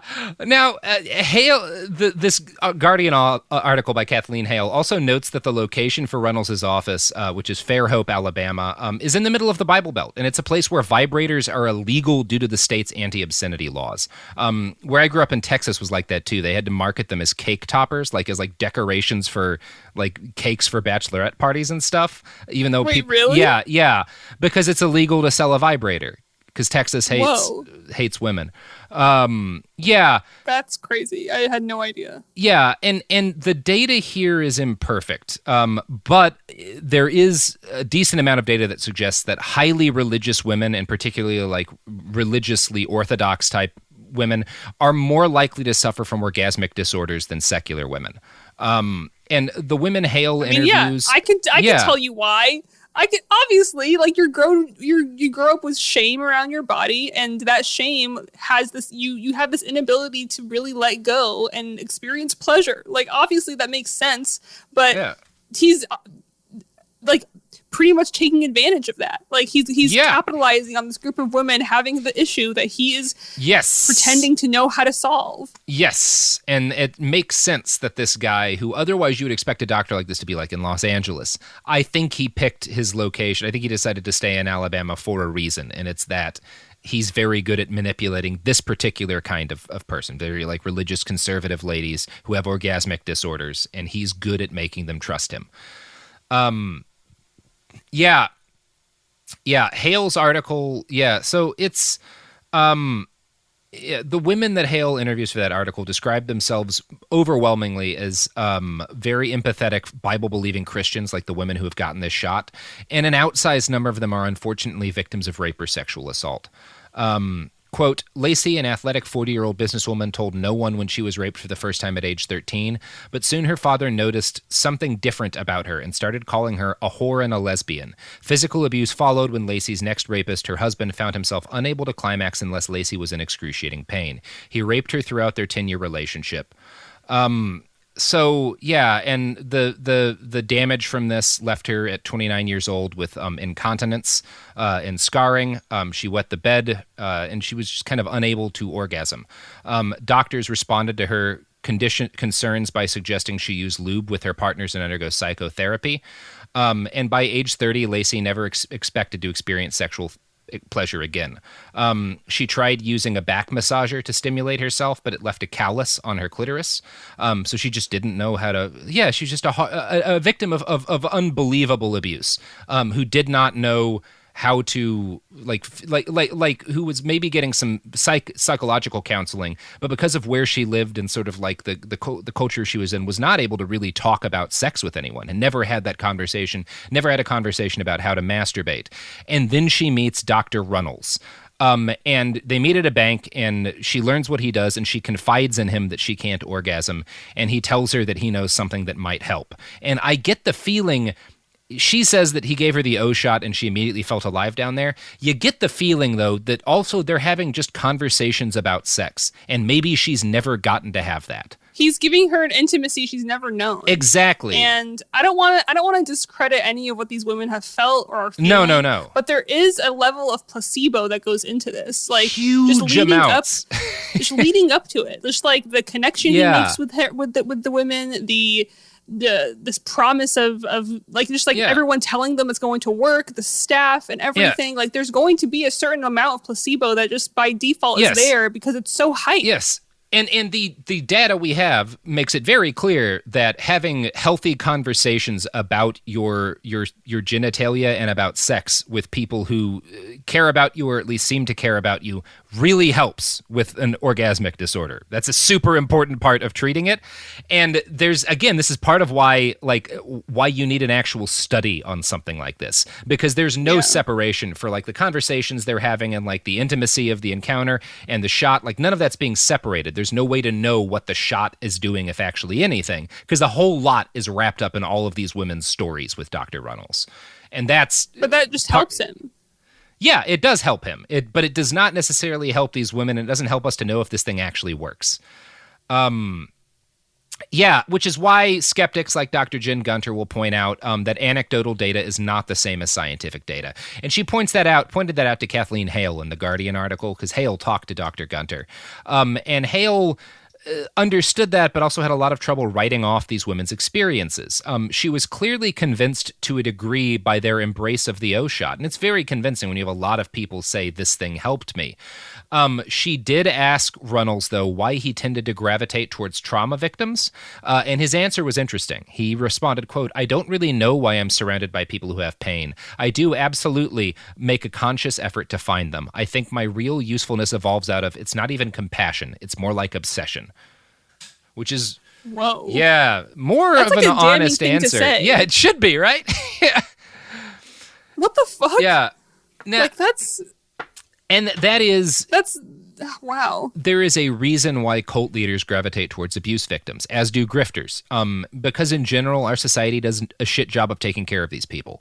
And it's a natural human need to respond to people who reach out and show compassion for you in times of lonely darkness. And I think this explains part of Dr. Runels' success. And another part of it is explained by what's called placebo theater, which is the very well-documented fact that receiving any kind of treatment in a clinical medical setting, especially if it's expensive, will increase a patient's belief that the treatment will work and actually increase the efficacy of the treatment. This is a placebo effect thing.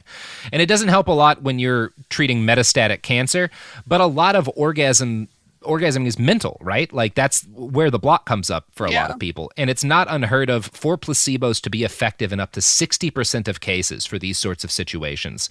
Because again, you don't actually have to physically affect, you just have to make them believe. Like, and if they believe it'll work, this is primarily a mental block. That's all it is. I mean, not all it is. There's more to it. But that's a lot of it. Yeah. A big part of the research that I've been doing personally, like they talk a lot about letting go and ways to make your mind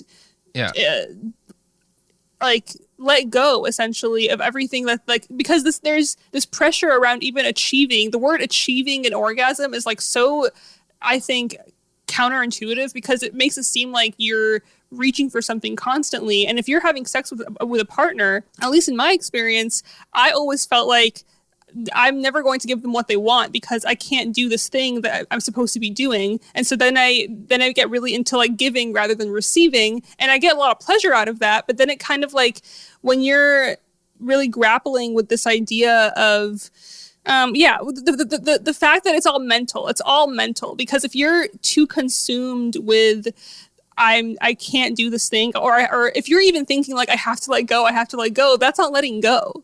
And so I can only imagine like all these elements that allow women to for their mind, like he's making them comfortable enough to believe that this is going to help them, and then that in and of itself makes them feel better.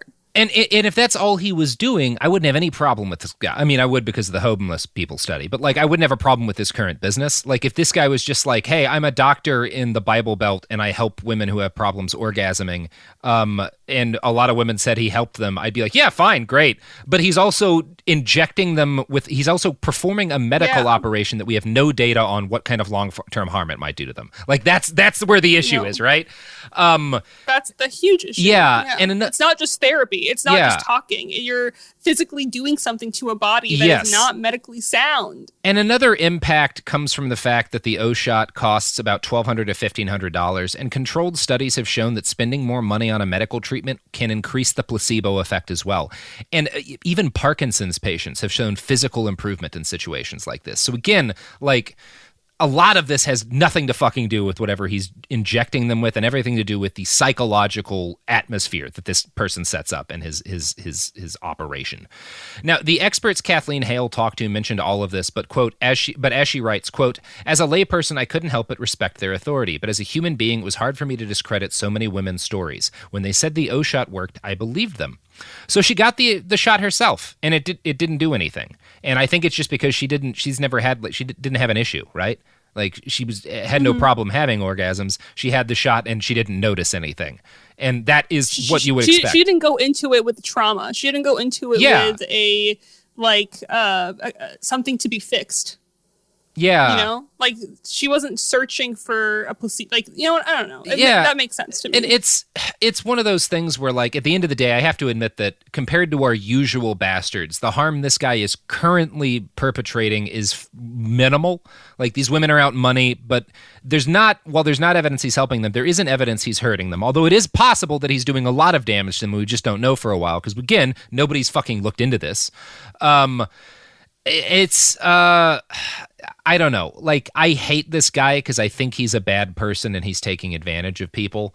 But I think the thing that I hate more than this guy is the fact that we have such a shitty system set up in our country for any kind of sexual health care, for informing people about their bodies, for giving women who are having this problem a place where they even know they can go to for help. That system leads him for his success. Like, that system made him successful. And I agree with you that, like, in the grand scheme of things, he's not like a murderer. Like, he's not. You've talked about shittier people on your show for sure, but the institution at large, you're right, is what is contributing to his success. And that institution is so flawed and so broken, and it makes women believe that they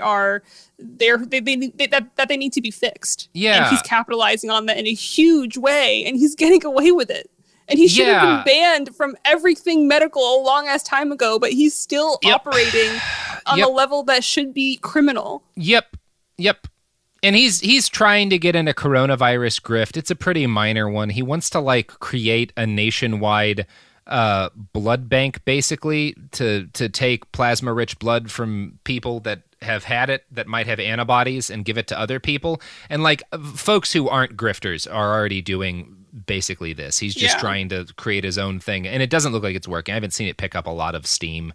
Well, because he's the blood guy. Yeah. He's the blood guy. So I don't know. As far as all of the grifters that I worry about, he's not super high on my list. Keep an eye on him, because he might wind up with a grift that actually does harm a whole lot of people, or we might find out that his current grift is more harmful than we know.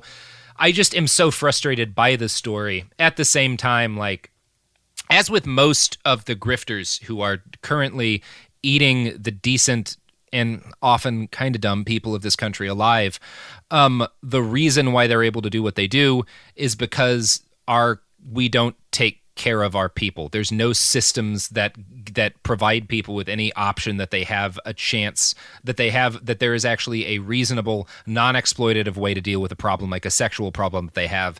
And so the first handsome, well-spoken person who has what look like convincing credentials and says he can cure you, you'll just trust him if he has a nice face. Yeah. And there are so many ways we should have set up our society to reduce the ability these people would have to grift the vulnerable, but we have done none of that, and I guess that makes sense because this is America. Yeah, I agree with all of that.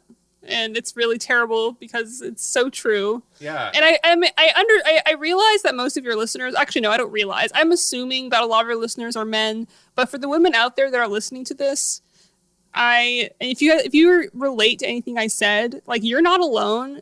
And I know this is like not supposed to be about my own shit, but I'm so angry that someone like this is getting away with something that I've struggled with like my whole life.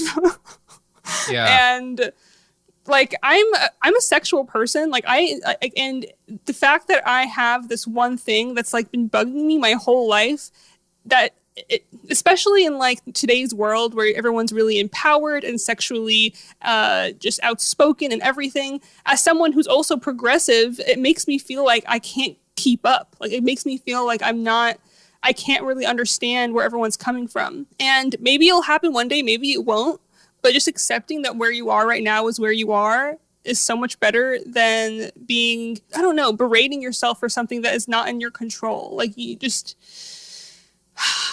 Yeah. I don't know. I just wanted to end this in like a poetic way, and it's not coming out the way I want it to.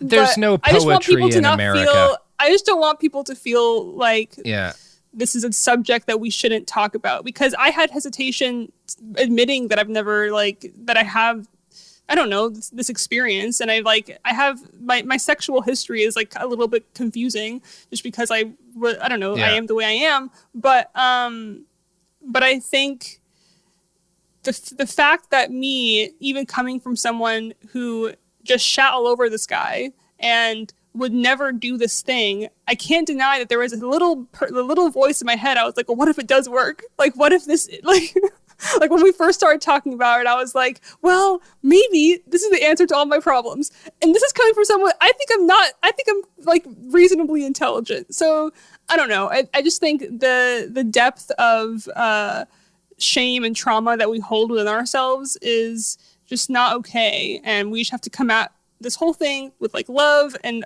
I haven't talked to a human all day today, so I forget how conversations work. So please cut me off at any time. No.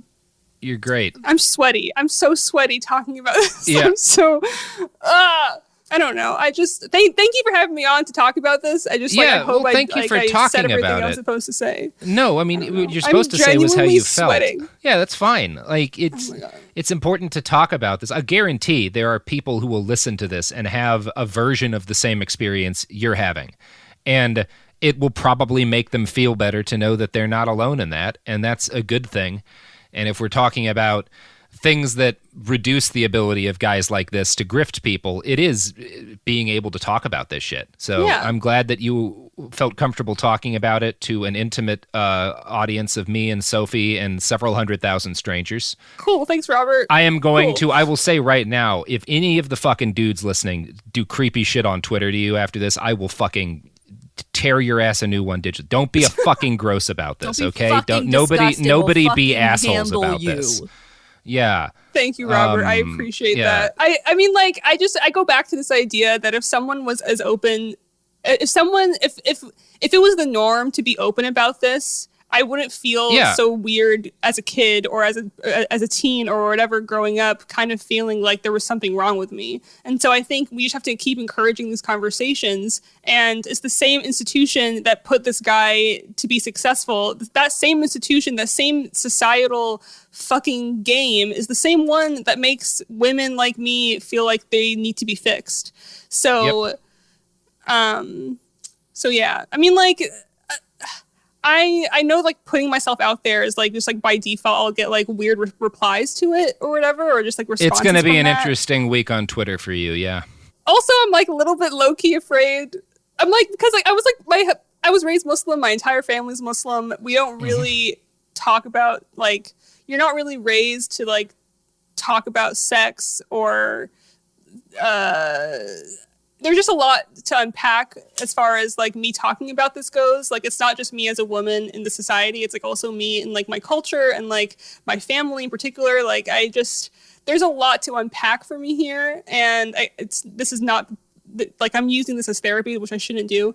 But I think even coming from like as an Arab woman, as a Syrian woman, that's even another group of people that I would like to encourage this conversation within, you know, because like if you're a child of immigrants, if you're not taught about these things as when you're growing up, it's just going to lead to more confusion and to lead to more questions. And that's not like a blanket statement. Like, there are plenty of people who are fine and thriving the way they are, but this is just from my own personal experience that I think that's why I'm so unfiltered and so candid, is because I just needed someone to be this way when I was a kid. And I needed to say everything that was on their mind, because that would have made me feel less like an alien trying to study humanity watching porn. You know what I mean? Like, I don't know.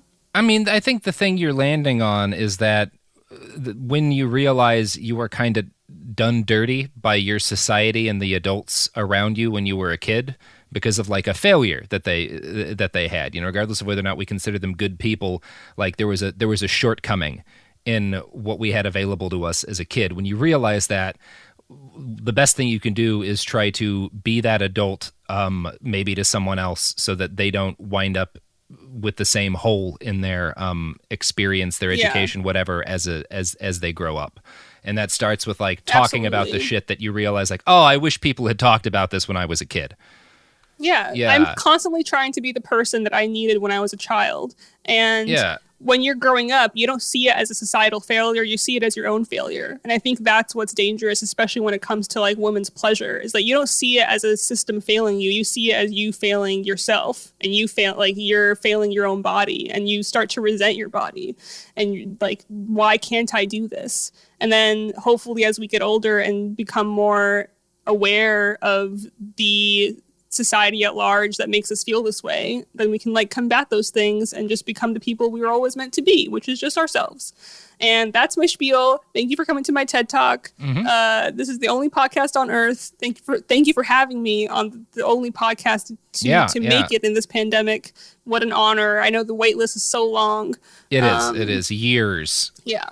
And can I just say, if you're looking for something to do during this time, I might recommend a book of poetry written by Shereen that is on Amazon called Dime Piece. It is lovely. Oh, wow. Thank you so much, Sophie. Thank you. I'm currently working on my next one. So that is nice for you to plug. Thank you. Best news ever. Also, since we're just, another thing to do is just try masturbating. That's, you know what? I love you so much. Now's the time. Now's the time to really just like try to figure it out. When like you have so many hours in the day, you have exactly 24. That's a fact. But you have time to explore yourself if that's what you want to do. And I'm sure many of you are already doing that. But this has been quite the journey for me. And doing your homework means a lot of things, you know. So just do your homework on your body, on yourself, on your mind. You know what? I've said my piece. Cool. Alrighty. Well, I don't really know how else to end the episode other than think a lot about all this and go unfuck the world. Yeah, and masturbate. Fuck yourself to unfuck the world. That's the only message I have. I co-host a podcast on the iHeartRadio network. It's ethnically ambiguous. We talk to people that are marginalized about their struggles in the world, and we also just talk about ourselves being children of immigrants. I am Shereen. You can follow me at SheroHero, SheeroHero on Instagram, and on Twitter it's SheroHero666. Thank you, Sophie, for plugging my book. I'm a filmmaker. I have some short films on my website. You can just, everything is like in my Twitter bio or some shit. I don't know, whatever. Figure it out. Just Google me. But yeah, that's about it. I have another podcast called The Women's War. Yes, you do. Check it out. It's upbeat. I also have nothing else. That is my whole life, is these two podcasts, and I return to a void in between space and time when you are not listening to me. So please listen again regularly. And thanks for letting me ramble a little bit on this. Mm-hmm. Yeah. Thanks for letting me just ramble and go. I know this is like a longer episode, but I just I got worked up. Yeah, I think it's good that you did and that you said the things you said. So thank you for coming on and speaking candidly. And thank you. Again, don't be weird about this, people. Don't be fucking creepy, okay? We'll fucking handle you. It's fine, whatever. I'll just mute. I'll just mute you. It's fine. That is the episode. Bye. Bye.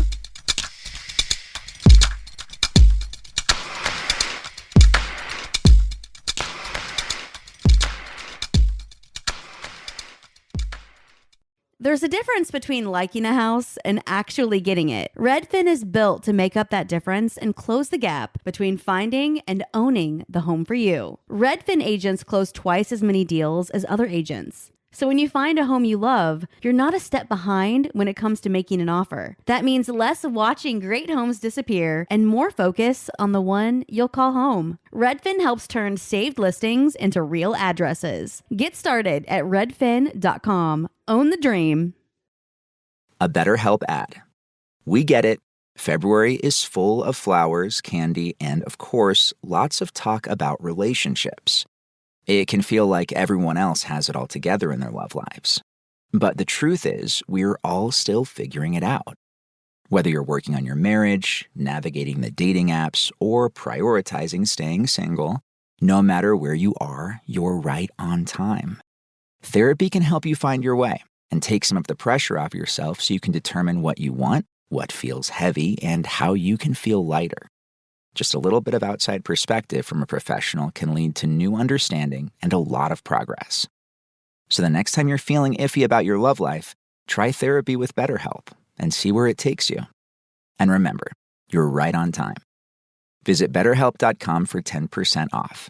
That's BetterHelp.com. This is Jacob Goldstein from What's Your Problem?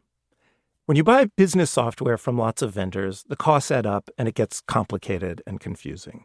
Odoo solves this. It's a single company that sells a suite of enterprise apps that handles everything from accounting to inventory to sales. Odoo is all connected on a single platform in a simple and affordable way. You can save money without missing out on the features you need. Check out Odoo at odoo.com. That's odoo.com. Sink into affordable luxury. Anabe is the only machine-washable sofa, inside and out. With stain-resistant slip covers and a cloud-like frame duvet, everything goes right in the wash. Plus, the modular design lets you change the look of your space anytime. Visit WashableSofas.com to upgrade your home. Shop up to 60% off site-wide, with sofas starting at just $699 and a 30-day money-back guarantee. Shop now at WashableSofas.com. Offers are subject to change, and certain restrictions may apply. This is an iHeart podcast. Guaranteed human.